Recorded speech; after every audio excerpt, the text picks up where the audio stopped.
To the Germans, the American Sherman tank was a puzzle. It was not the heaviest tank on the battlefield. It was not the most armored. And it was certainly not the most powerful. Yet, the Shermans kept coming. Relentless, coordinated, almost uncanny in how they seemed to move like one body, striking German positions from multiple angles, appearing where they weren't expected, and vanishing before reinforcements could arrive. German troops believed they were facing an endless swarm of American tanks, far more than reality. In truth, the Shermans held a hidden weapon, one the Germans had grossly underestimated. Not a gun, not armor, but a voice carried through the airwaves. The Americans had given their tank crews something almost no one else on the battlefield possessed, the most advanced battlefield radios in the world. And this invisible advantage, this web of voices, coordination and speed, would prove as decisive as any weapon of steel. Tonight we journey into a story rarely told, how radios, not rifles, helped the Sherman become a weapon far greater than the sum of its parts, and how German troops never realized the invisible hand guiding the battlefield against them. But to understand the power of these radios, we must first step back to the battlefields of 1944, where the Sherman faced one of its most dangerous moments. Before World War II, tanks were still finding their voice. In the 1930s, communication between armored vehicles was primitive, often no more than flags, hand signals, or a commander leaning out of a hatch, shouting over the roar of the engine. Radios existed, but they were bulky, unreliable, and rare. Most armies saw them as luxuries, not necessities. The Germans, to their credit, were ahead of most. Blitzkrieg, the lightning war, depended on radios. Their Panzer commanders could talk to each other, direct infantry, and coordinate with dive bombers. This gave the Wehrmacht an overwhelming edge in the war's early years. But as the conflict grew, the Germans faced shortages. Radios were expensive, complex, and production never kept up with demand. Many late-war German tanks went into combat with only a single radio, usually in the command tank, leaving others blind and dependent on following orders by sight. My sole fear is. The Americans, meanwhile, took a different path. The US Army believed from the start that radios were as vital as ammunition. By 1942, every Sherman rolled off the assembly line with a standard set, the SCR 508, a rugged, reliable radio built specifically for armored warfare. This was more than equipment, it was a philosophy. Every tank commander was a communicator. Every platoon leader could speak to his men. Every company could coordinate on the move.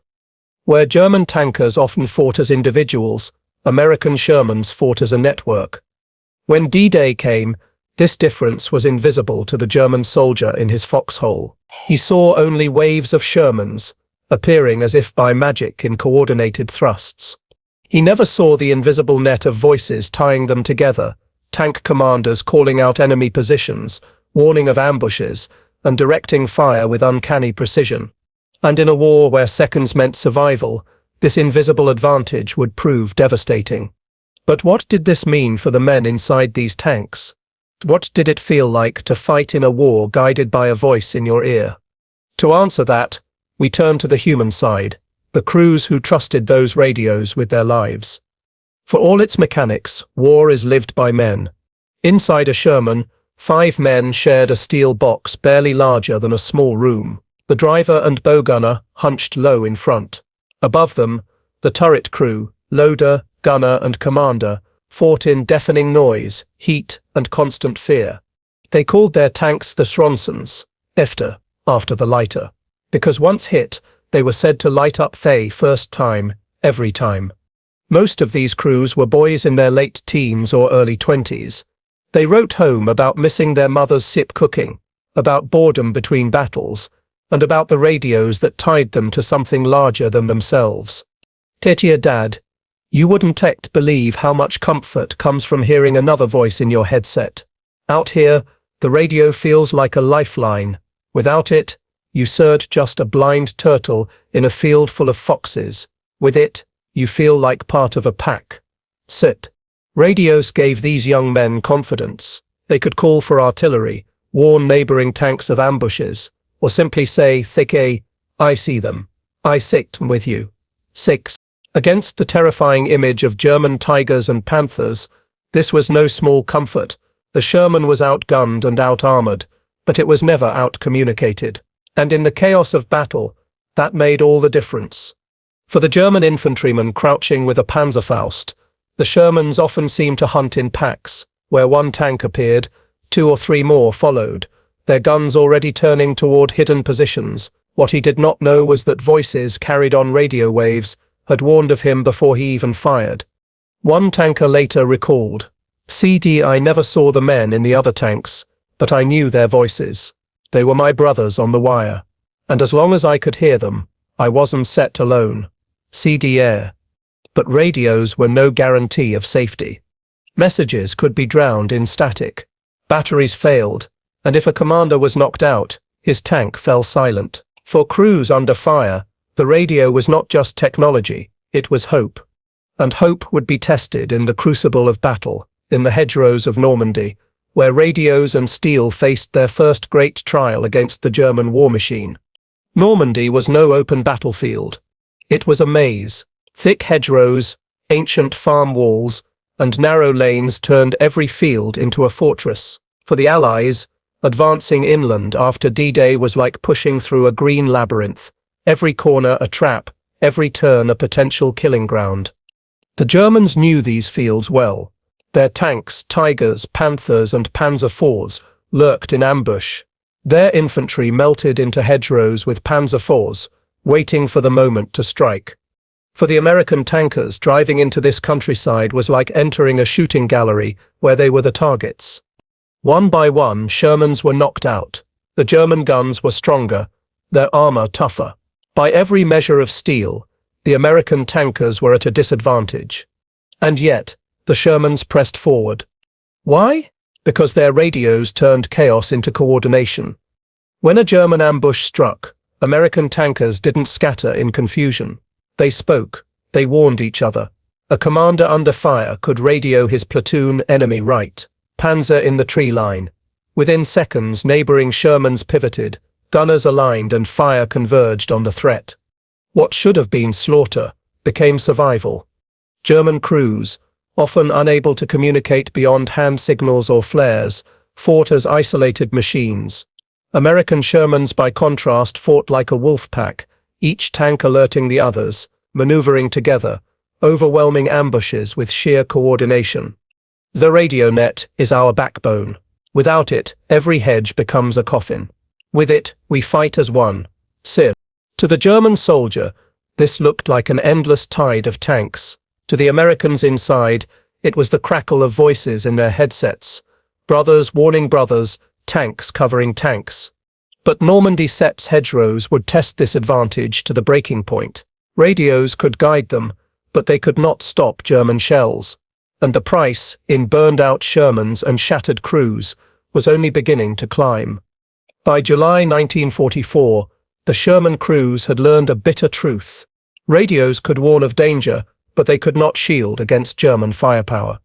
A Tiger Sips 88mm gun could destroy a Sherman at over a mile. A Panther Sips frontal armor was almost impervious to the Sherman Sips 75mm rounds, and for the men inside, survival often came down to sheer luck. The radios that had once inspired confidence now sometimes carried only terror. Desperate voices shouting for help, cut off mid-sentence. Commands drowned by static as a tank exploded. One tanker later recalled, "Fight, I shall hear the voices." The worst was when a man Sepp's last words came through the headset. After that, silence, Seps. The Germans fought with fewer tanks, but with frightening effectiveness. They didn't need numbers when each Panther or Tiger could kill several Shermans before being stopped. For every American advance, the cost was measured in burned-out hulks and lost friends. Der end of this is Able 3. We stirred hit. Turret. Jammed. Can anyone hear? Static. Then silence. The myth of German invincibility grew. American infantry whispered about the Tigers, monsters of steel no Sherman could face head-on. Tankers painted Lucky Charms on their hulls, prayed before climbing in, and listened to the radio net with dread, waiting for the next cry for help. By late July, some Sherman battalions had suffered casualty rates of 60, even 70%. For the men still fighting, radios were lifelines, but also reminders of how quickly a friendly voice could be silenced forever. And yet, even in this crucible of fire, the Sherman crews found a way to fight back. Radios, once instruments of despair, would soon become the key to turning defeat into survival. Out of the crisis came adaptation. American crews learned the hard way that steel alone could not win against the German Panzers. But voices could. Tank commanders began to think differently. They stopped charging headlong into ambushes. Instead, they used their radios like weapons, coordinating flanking maneuvers, calling in artillery, guiding air support with pinpoint precision. The Sherman might lose in a duel, but rarely did it fight alone. A single tank under fire could radio its platoon. Within minutes, neighboring tanks spread into the hedgerows, infantry joined in, and fighter bombers screamed overhead. Radios turned the battlefield into a chessboard, where the Germans had queens, but the Americans had 1,000 pawns moving in unison. Thither we knew we couldn't beat a tiger face to face, but with the radio we never had to. One tank spotted it, another drew fire, two more slipped around the flank. We talked each other through every move. It wasn't set bravery, it was survival by coordination. For the Germans, this was bewildering. To them, the Shermans seemed to materialize everywhere at once. They never knew that unseen voices were pulling invisible strings, weaving tanks, artillery, and aircraft into a single deadly web. When radios extended beyond the tank platoons to artillery and the Air Force, the effect was devastating. A Sherman spotting a tiger could call not only its brothers but the skies themselves. Within minutes, what had been an uneven fight turned into annihilation. In the hedgerows, in the villages, in the fields of Normandy, the tide began to shift. Shermans, once prey, became hunters. Not because their guns grew stronger, but because their voices grew louder. This was the turning point. Radios were no longer just lifelines. They were the true weapon of the Sherman, invisible yet unstoppable. And with this weapon, the Americans would begin to crack the German war machine wide open. The radios that bound a single Sherman platoon together now stretched across divisions. By late July, the Americans were ready to break out of the hedgerows. The plan, Operation Cobra, would unleash the full force of radio coordination on the German front. It began with the air. Tank commanders on the ground marked targets, guiding waves of bombers onto German positions. Radios kept advancing units clear of the bombardment zone, minimizing friendly fire and synchronizing the largest air-to-ground assault of the war so far. Then, as the smoke cleared, the Shermans rolled forward, not in scattered thrusts, but as a coordinated tide. Every company commander was in touch with battalion. Every battalion spoke to division. Problems were solved in minutes, not hours. German forces, still dependent on slower relays of runners, signals, or limited tank radios, simply could not keep up. A German officer later admitted, "The Americans could mass their tanks faster than we could react. It was as if they always knew our weakness before we did." Zest. At Sunlow, radios turned a breakthrough into a collapse. Sherman crews called in artillery strikes to blast open hedgerows. Infantry moved in behind the armor, guided by radioed updates. German strongpoints were bypassed, encircled, and cut off before they could reorganize. It was mobility, but not just of machines, of information, and information moved faster than any German counterattack could hope to. Table Company, hold position. Baker, swing left. Enemy armor at the crossroads. Air cover inbound, stand by. Sep. These weren't sipped generals in distant headquarters. These were tank commanders, 19-20 years old, orchestrating complex maneuvers through a wire crackling in their ears. The results were devastating. German defenses crumbled. The breakout raced across France, and everywhere the Germans mistook coordination for sheer numbers, never realizing that a hidden advantage was directing the battle against them. But radios did more than win battles. They carried lives through fire. For Sherman crews, execution of strategy was not just maps and maneuvers. It was survival, moment by moment, guided by voices in the static. The summer of 1944 marked the breaking point. After Operation Cobra, American and Allied forces poured through the gap. German divisions once so feared were collapsing, caught in the Falaise pocket, surrounded, shattered, and bombarded. The myth of German invincibility, the towering Tigers, the unstoppable Panthers, began to crumble under a storm not of steel but of coordination. Where once a Tiger could dominate a battlefield, now it found itself outmaneuvered. A Sherman, spotting it on the horizon, could call 2, 3, even 5 more into position. Infantry warned by radio cut off escape routes. Fighter bombers, guided by tankers on the ground, struck with precision. One German tanker would later write, "The cell, we felt surrounded by an enemy that moved faster than our eyes. Wherever we turned, they were already there, to sell." At Falaise, the German 7th Army was destroyed. Nearly 50,000 men were trapped. Their tanks, once symbols of fear, lay abandoned or burned out on the roads.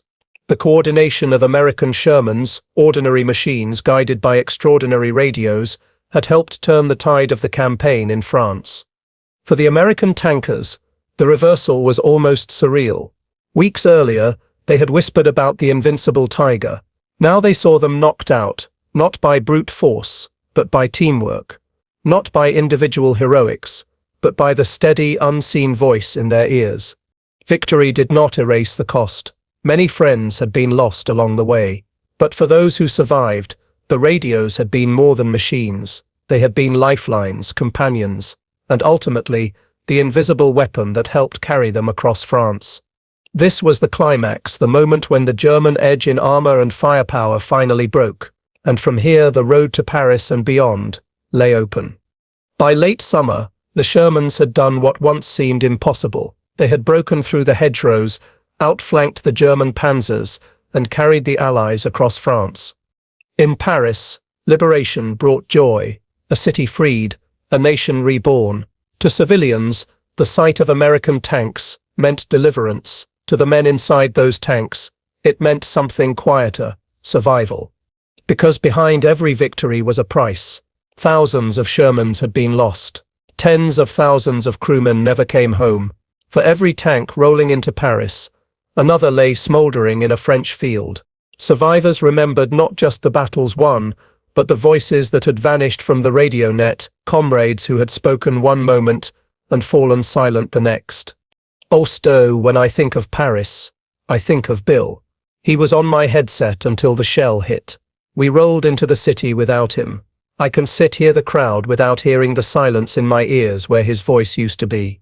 For the people of France, the Shermans were heroes. For the crews, they were haunted by memories etched in static. The radios that had saved them, that had won battles, also carried the echoes of final words they would never forget. The war was far from over. Ahead lay the Siegfried Line, the frozen forests of the Ardennes, and the heart of Germany itself. The radios would continue to guide them, through triumph, through ambush, through bitter winter. But Normandy had already proven the truth. It was not just steel or firepower that carried the Allies forward. It was communication, coordination, and the human bond of voices shared in the chaos of battle. The aftermath of Normandy was both liberation and loss. Victory had been won, but at a price written in blood and silence. In the end, the Sherman was never the strongest tank. It was never the thickest armored, nor the most feared. By the cold math of steel, it should have been outclassed. And yet, the Sherman carried the Allies across Europe. It broke through Normandy, liberated Paris, and rolled into Germany itself. Not because of what it was made of, but because of what connected it. Voices carried on the air, linking men into something greater than themselves. The Germans never fully realized the secret. To them, it seemed like an endless flood of American armor. What they could not see was the invisible net, the coordination, the speed of decision, the lifeline of communication that turned a vulnerable tank into an unstoppable force. And for the men inside, those radios were more than strategy. They were the sound of brotherhood. A commander guiding his crew, a platoon leader calling for help, a friend's voice, steady in the storm. Technology gave them the tool. Humanity gave it meaning. The legacy lives on. Today, every modern army is built on the lesson of those Shermans that communication is the real weapon of war. From satellites to encrypted networks, the principle is the same. Information wins battles before steel does. The Shermans' radios are silent now, but if you listen closely, history still whispers through the static of young men, bound together by unseen threads, who fought not just with guns and armor, but with voices carried through the chaos of war. And it is in those voices, fragile, human, enduring, that we find the true echo of victory. If this story moved you, like, comment and subscribe for more echoes of history. Until next time, remember the voices of the past and carry their lessons forward.